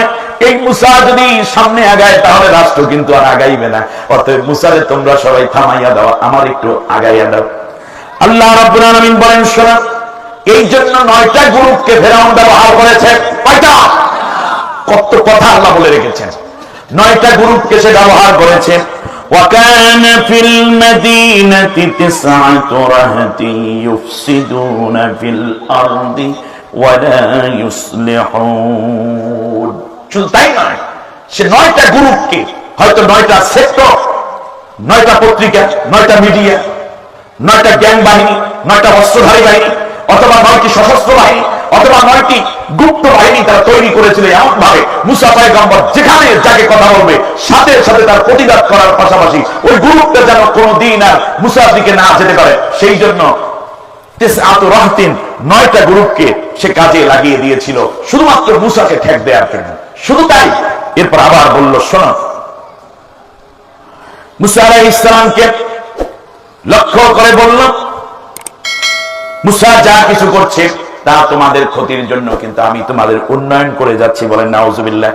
এমন কি বলতে বলতে বলল, ওয়ানাদা ফিরআউনু ফি কওমিহি قال يا قوم أليس لي ملك مصر هذه والأنهار تجري من تحتي أفلا تبصرون। বলে, আমার জাতির লোকেরা দেখো, এই যে সুন্দর ফসল পাচ্ছ এটা তো আমার অবদান। ফিরআউন বলতেছে জাতির লোককে মুসার বিরুদ্ধে খেপাইতে গিয়া, এমনকি নীল নদে যে পানি বহমান এটাও আমার হুকুমেই বয়। সব উন্নয়ন কার? ফিরআউনের। আর সব ঝামেলা কার মাথায়? মুসা কি দেশ চালায়? তাই দুর্নীতির দায় কেন মুসার ঘাড়ে যাবে? সন্ত্রাসের ঘাড় কেন যাবে?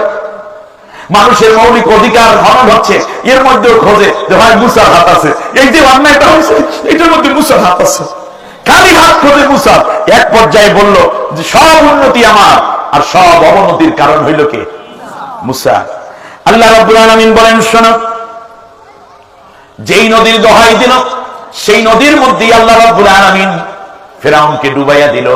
তার কারণ নদ নদী চলে কার হুকুমে? কথা বলেন না? আল্লাহ রাব্বুল আলামিনের হুকুমে। শেষ পর্যন্ত আল্লাহ রাব্বুল আলামিন বললেন, শোনো, এমনি করে করে সে সবকিছু উদ্ধার করে করে যখন সামনের দিকে আগান শুরু করে দিল, আমি আল্লাহ রাব্বুল আলামিন বললাম, এবার তোমার থামার পালা। তার কারণ বহুত গুণ বাড়ছে, এবার আর সামনে আগানোর কোনো সুযোগ নাই। সব উন্নয়ন তার। আমি মনে করি, আমার দিকে তাকান, আমি খুব ইনসাফ ভিত্তিক কথা পছন্দ করি। এই যে ফিরআউন, সে কি রাষ্ট্রের আসলে উন্নয়ন করছিল না? কিন্তু সমস্যাটা কোথায়? আজও মিশরীয় সভ্যতা, ফিরআউনের সভ্যতা আজও পর্যন্ত বিশ্বে বহু মানুষ, লক্ষ লক্ষ মানুষ দেখার জন্য মিশরে যায়, ঠিক না বলেন? ফিরআউনের বাড়ি এখনো এত কারুকাজলা, তাহলে বোঝা যায় লোকটার রুচি ছিল। কিন্তু সমস্যাটা কি ছিল তাহলে? তার কারণ হচ্ছে একটাই, ভালো করে আমি গবেষণা করে কোরআন সুন্নাহ যা পড়েছি তার মধ্য থেকে এইটা পেয়েছি যে সে রাষ্ট্রের কিছু রাস্তাঘাট এবং পিরামিড, মানে কিছু দালান কোঠা ইত্যাদি উন্নয়ন ঠিকই করেছে, কিন্তু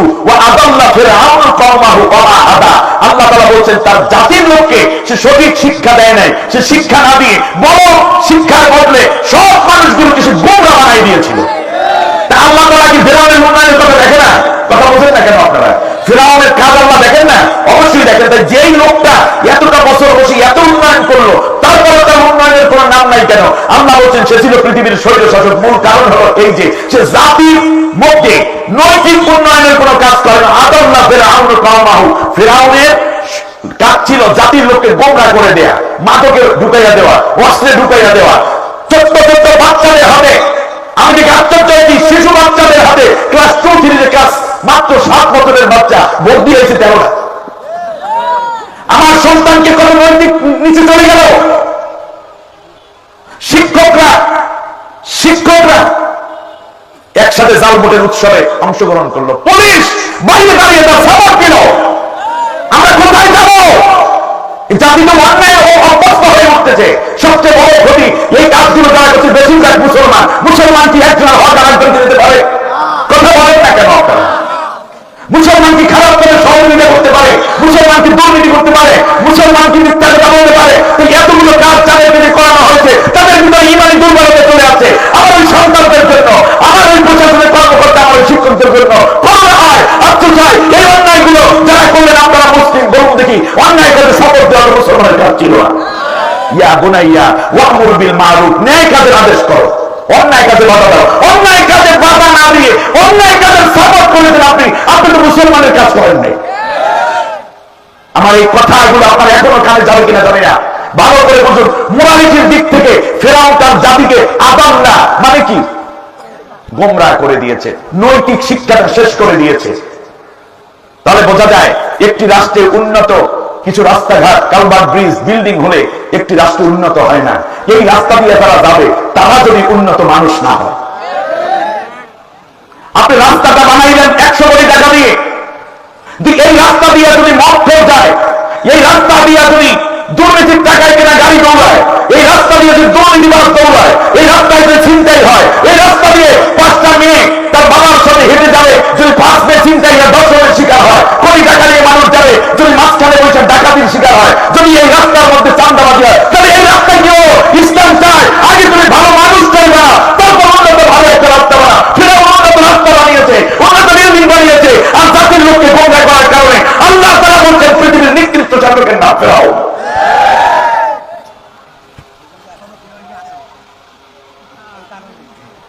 মৌলিক শিক্ষাটা কোথায়?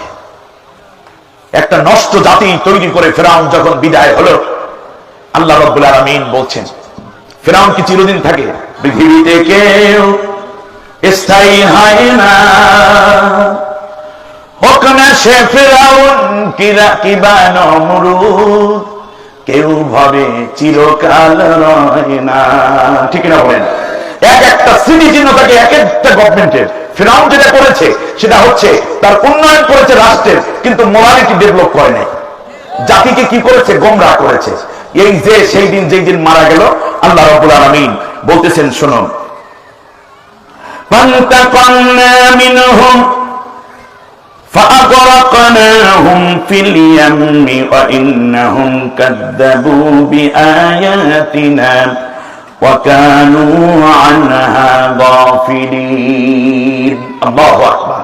আমি আল্লাহ তাআলা ফিরআউনকে লোহিত সাগরের তলদেশে সলিল সমাধি করে দিয়েছি তার সৈন্যবাহিনী সহ, আর বনি ইসরাইলকে আমি উদ্ধার করে দিয়েছি। সুবহানাল্লাহ। আল্লাহ রাব্বুল আলামিন বলেন শোনো, যেই দিন এই ফিরআউন চলে গেল তার সাথে 1,33,000 সৈন্য। কত? আরে আমার দিকে তাকা, কত? 1,33,000 সৈন্য। ভালো করে বুঝো, একজন দশকের সাথে 1,33,000 সৈন্য এই 5 মিনিটের মধ্যে লোহিত সাগরের তলদেশে শেষ হয়ে গেল, মারা গেল। মারা যাওয়ার পরের পরিবেশ কি হলো আল্লাহ তাআলা কোরআনের মধ্যে বর্ণনা করেন। ফামা বাকাত আলাইহিমুস সামাউ ওয়াল আরদু ওয়া মা কানু মুনজারিন। সূরা দুখান আয়াত নম্বর 29।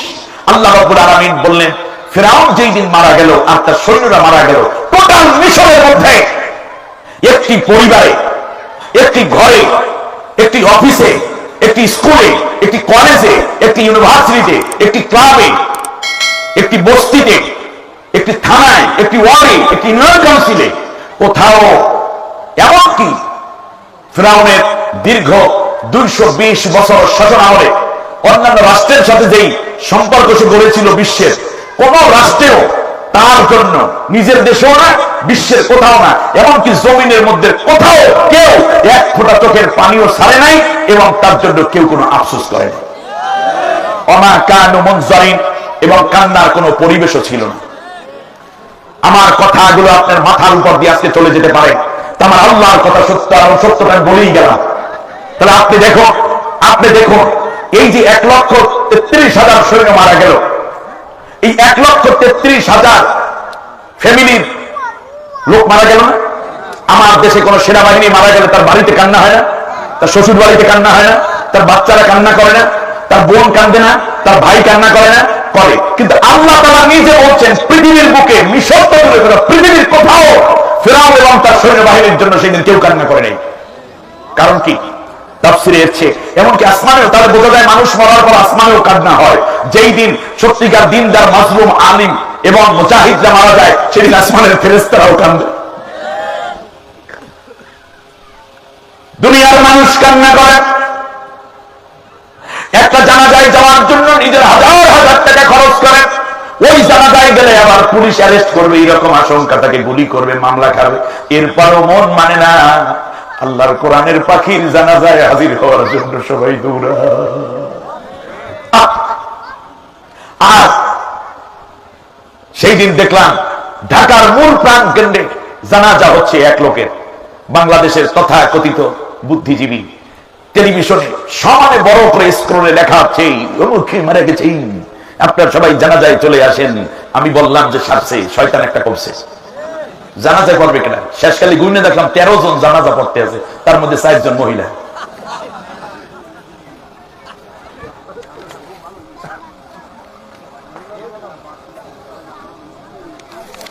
আমার ভাইয়েরা খেয়াল করুন, আপনাদের অসুবিধা হচ্ছে নাকি?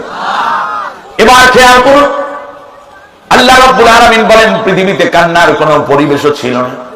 কেন?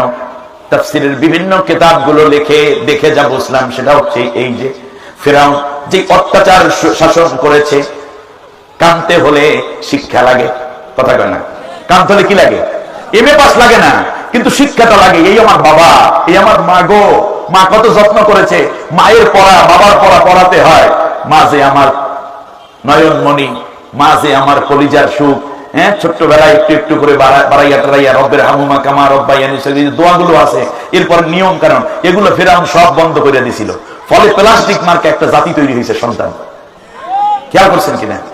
এরপরে ফিরআউন যে সৈন্যবাহিনী গঠন করেছে বিরোধী দল দমন করার জন্য, সেই ফিরআউনের সৈন্যবাহিনী অন্যান্য যা ছিল তাদের মধ্যে ওই মারও, খালি পিটাও, সমান অত্যাচার করে, এইটাই ছিল তাদের টেন্ডেন্সি। এই ওই বাইরে বিরোধী দলের পিটাইতে পিটাইতে চরিত্রই ওইরকম হয়ে গেছে, ঘরে থেকে বউ পিটার শুরু করছে।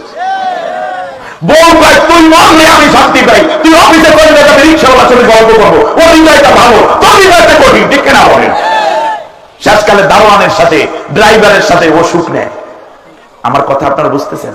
কারণ ওর অন্তরটা কি কঠিন হয়ে গেছে। ফিরআউনের চাকরি করতে করতে সব কি কথা কয় না। এরপরে রাস্তার মধ্যে যেমন করে জনগণের থাপড়ায় ঘরের মধ্যে 2টা বাচ্চা গুলো রাখা, ওরে আল্লাহ আব্বা আইছে, দরজা বন্ধ, ডাকলে না আব্বা ভয় করে, আপনারা দেখলে ভয় করে, দোয়া করে আল্লাহ আব্বা বলতে গেলেই ভালো। মা বাবার সঙ্গে কথা আচরণ, মা বাবায় দোয়া করতেছে আল্লাহ ফিরআউনের চাকরি করতে করতে আমার সন্তানরা শেষ, অতএব পরে তুমি লইয়া যাও। এই কারণে 2,33,000 সৈন্য যেদিন শরীর সমাধি হয়েছে, সেই দিন মিশরে তাদের সন্তান, তাদের স্ত্রী, তাদের মা বাবা, ভাই ব্রাদার, তাও কেউ কান্দে নাই। তার কারণ হচ্ছে এই যে সবাই কষ্ট দিতে দিতে ওই ফেরাউনের চরিত্র ওদের ভিতরে ঢুকে অত্যাচার এত বেশি করেছে, কেউই তাদের জন্য আর কান্দে নেই। আচ্ছা, স্বামী মারা গেলে সবচেয়ে বেশি কান্দে কে? স্ত্রী। একেবারে সবচেয়ে বড় ডাক্তার ধরি, ফেরাউনের স্ত্রী কে? কথা বলে না কে? সেই আসিয়া কি ফেরাউনের দলের লোক না মুসার দলের লোক? তাহলে আসিয়া কি কান্দবে ফেরাউনের জন্য? তাহলে বোঝা যায় ঘরের বউই কান্নার কোনো পরিবেশ নেই। ঘটনা বোঝেন, পেঁচটা কোথায় আপনি খেয়াল করেন নাই। আল্লাহ তাআলা বলেন ওরা মারা গেছে কিন্তু কেউ কান্না করেন। এই ছেলেটা কি চাই দেখেন, তোরে বসেন বসেন। আমরা আসি মাহফিল করতে, ও চিন্তা করে সুযোগ একটা পাইছি। এবার খেয়াল করেন, কান্না তো করে নাই, মানুষরা তারা কি করেছে? আল্লাহ রাব্বুল আলামিন বলেন সূরা আনআমের 45 নম্বর আয়াত, ফাকুতিয়া দাবিরাল কওমিল্লাযীনা যালামু ওয়ালহামদুলিল্লাহি রাব্বিল আলামিন। কার কথা বিশ্বাস হয় আপনাদের? আল্লাহ রাব্বুল আলামিন বলেন ফিরআউন এবং তার 2,33,000 সৈন্যের মৃত্যুর খবর যখন মিশরবাসী জানতে পাইল, তাম দুনিয়ার সব মানুষেরা যারাই তাদেরকে চিনত, জানতো, বুঝতো, সেই মানুষেরা সবাই বলছে আলহামদুলিল্লাহ রাব্বিল। মানুষ মারা গেলে কি কয়? কিন্তু ফেরাউন আর তার 14 গোষ্ঠী যেই দিন মরল, সৈন্যবাহিনী সব মরল, সেই দিন মানুষেরা কি পড়ছে? আমরা কি ছিলাম সেই দিন? আল্লাহ তাআলা বুঝাইয়া দিলেন কিয়ামত পর্যন্ত এই ফেরাউনের নীতি আর আদর্শ চিন্তা করে যারা দেশের শাসন এবং শোষণ, নির্যাতন, অত্যাচার করবা, আর এই কাম যারা করবা, তাদের জন্য আমি বুঝাইয়া দিলাম মরার পর কেউ কানবে তো না, বরং আলহামদুলিল্লাহ কইয়া সবাই কইবে শয়তান কমছে, আলহামদুলিল্লাহ মারহাবা দিতে না। আল্লাহ রাব্বুল আলামিন বলেন শোনো, এটাই শুধু নয়, বরং লোকমান আলাইহিস সালাম তার সন্তানকে ডাক দিয়ে বললেন, সন্তান রে, তুমি ভালো কাজের আদেশ করবা। ভালো কাজের আদেশ এইটা খুব সহজ। অআমর, আমার দিকে তাকান। অআমর মানে আদেশ কর। যে আদেশ করে, অর্ডার করে, তাকে বলে আমির। তাকে কি বলে? আমর হইল এটা ফেল, আর এটা ফাইল কে বলা হয় কি? আমির। আর যারা হুকুম মানে তাদেরকে বলে মামুর। খেয়াল করেছেন কিনা?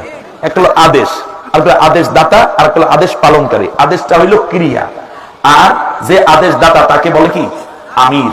তাহলে বোঝা যায় আমরা যে আমির বানাই, এই আমির মূলত দেশের সবচেয়ে বড় আমির হলেন রাষ্ট্রপ্রধান। একেবারে আপনাদের এই কেশবপুর উপজেলার আমির হইলেন কে? খন্দকার আজিজ, মানে কি? এমপি। এই তো আপনার এত বুদ্ধি আছে, মাশাআল্লাহ, ভালো লাগলো। কিন্তু আরো আছে, যেমন থানার একজন আছে ওসি মহোদয়, তিনিও হইলেন আমির। বাংলাদেশের বড় আমির কে? প্রধানমন্ত্রী নাকি সরমনাই হুজুর আমির? জামাতের আমির? আমির না। আল্লাহ তাআলা বলছেন ওয়ামুর, এর মানে কি জানেন? এই আমার দিকে তাকান। অর্থাৎ লোকমান আলাইহিস সালাম চাচ্ছেন তার ছেলেটা নেতা হবে, তার ছেলেটা কি হবে? আমির হবে, লিডার হবে। এই লিডার হয়ে সমাজের মানুষদেরকে ভালো কাজের আদেশ করবে। والمنافقون والمنافقات بعضهم من بعض يأمرون بالمنكر وينهون عن المعروف। আল্লাহ সূরা তাওবার মধ্যে বলেন মুনাফিকরা পরস্পরে ভাই ভাই, ওরা বন্ধু, ওরা ভালো কাজের নিষেধ করে, খারাপ কাজের আদেশ করে। আর মুমিন ওয়াল মুমিনুনা ওয়াল মুমিনাতু বা'দুহুম আউলিয়াউ বা'দ ইয়ামুরুনা বিল মা'রুফ ওয়া ইয়ানহাউনা আনিল। তারা ভালো কাজের আদেশ করবে মুমিনরা, আর খারাপ কাজের নিষেধ করবে। তাহলে এখানে লোকমান আলাইহিস সালাম চাচ্ছেন তার ছেলেটা এলাকার লিডার হবে, আর সেই লিডার হইয়া ভালো কাজের সে আমির হবে। সুবহানাল্লাহ। ভালো কাজের আদেশ এটা সবসময় লাগে। যেমন আমি যদি আসেন ভাই নামাজ পড়ি, বহুত ফায়দা হবে, এটা কি আদেশ হলো না অনুরোধ হলো? তারা আপনি আমির সাহেব কোন কেন? শুধু আমির নামাজ পড়ো, পিয়ন সাহেব বলবে প্রত্যেককে নামাজ পড়তে হবে। পিও স্কুলের সব প্রাইমারি টিচার সবাইকে ডেকে বলে দিবেন যে আপনার স্কুলে জোহরের নামাজ জামাতের সাথে সবাই পড়বে, একজনও বেনামাজি থাকতে পারবে না। এটা আদেশ। এটার নাম কি? আদেশ। আর সেই আদেশ ফলো করবে টিচাররা। তাহলে আপনি বলুন, আপনার সন্তানকে নামাজের জন্য আপনার টেনশন নাকি স্যারের টেনশন? কোনো চিন্তা নাই আপনার। তাহলে একটি ইসলামী রাষ্ট্র হলে সুনাগরিক গঠন কত সুন্দর করে হয়। আর এখন যদি নামাজ পড়তে যায়, আমাদের বুয়েটের ভাই আবরারকে হত্যা করা হলো, শুধুমাত্র তার অপরাধ সে নামাজের হুকুম দেয়, নামাজের জন্য ডাকে, অনুরোধ করে।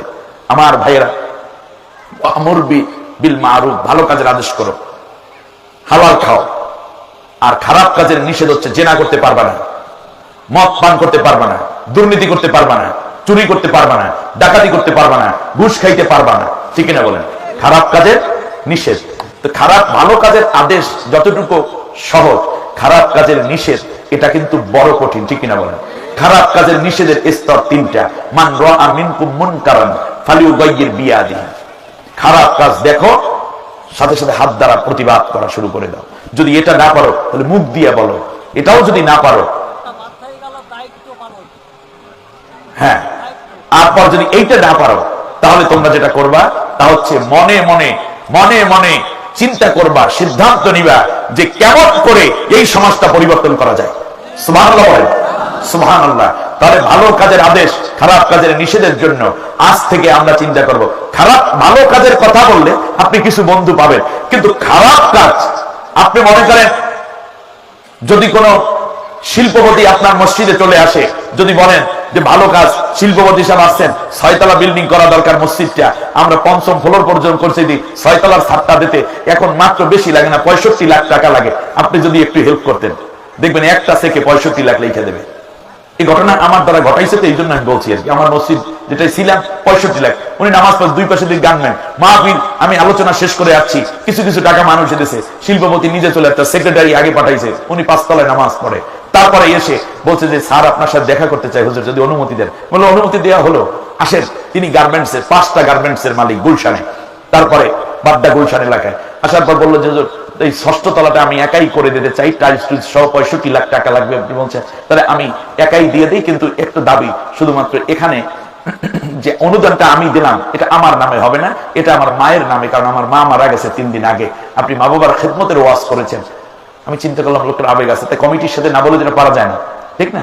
তারপর কমিটির লোকেরা বললো তার মায়ের নামে হলে অসুবিধা নেই, কিন্তু আমাদের তলাটা হওয়া দরকার, মানুষ জায়গা পাচ্ছে না মসজিদে, সেজন্য। আলহামদুলিল্লাহ দেখলাম 65 লাখ। এই আমরি বিল মারুফের কথা শুনছি। এখন যদি আমি বলি যে শ্রমিকের বেতন বাড়াতে হবে, কম বেতন দিলে চলবে না।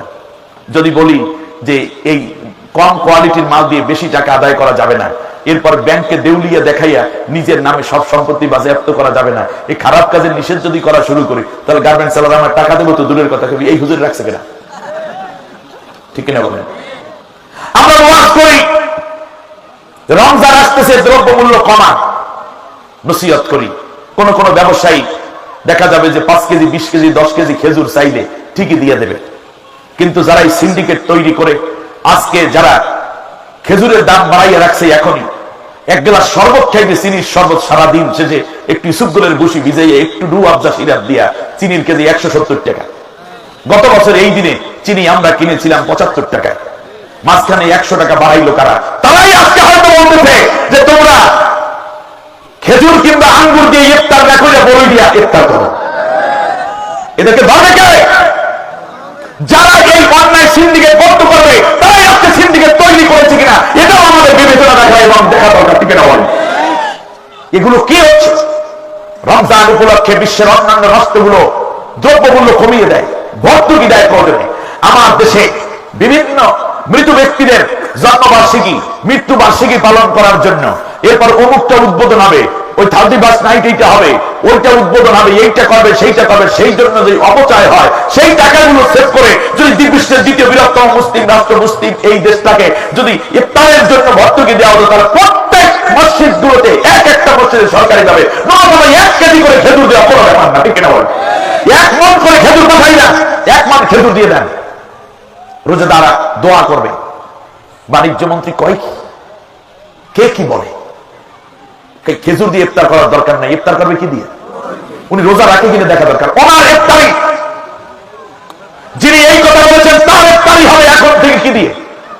কথা বলেন। আল্লাহ দোহাই লাগে, আপনি এই রমজানে যদি রোজাদার থাকেন তাহলে আপনি একদিনও খেজুর দিয়ে ইফতার করেন মানুষের সাথে, এমন তিরস্কারের উপহাস করা কেন জন্য বানায় না? কোন হিন্দু ভাই, কোন হিন্দু অফিসার, সেও কোন হিন্দু মন্ত্রী এমপি আমার দেশেও আছে, তারাও এই কথা বলে না। ভারতে কোন এমপি বলবে না রমজান মাসে খেজুর দিয়ে তার দরকার নেই, দাম বেশি, এটা বলবে না। আমি আর কোথায় বলবো আপনাদেরকে? আমেরিকাতে রমজান মাসে দ্রব্যমূল্য কমিয়ে দেওয়া হয়। মুসলিম অন্যান্য কান্ট্রি গুলোতে তাহলে 11 মাস আমরা ব্যবসা করবো, 1 মাস সওয়াব কামাই করবো। রোজাদারদের জন্য তারা পর্যাপ্ত ব্যবস্থা করে দেয়। সম্মানিত ভাইরা, রমজান আসছে, ওয়ামুর বিল মারুফ ইন্না যালিকা মিন আজমিল উমুর। এই ভালো কাজের আদেশ আর খারাপ কাজের নিষেধ করতে নেতৃত্ব লাগে, আর নেতৃত্ব তৈরি হয় ঐক্যবদ্ধ শক্তির মাধ্যমে। ঠিক কিনা বলেন?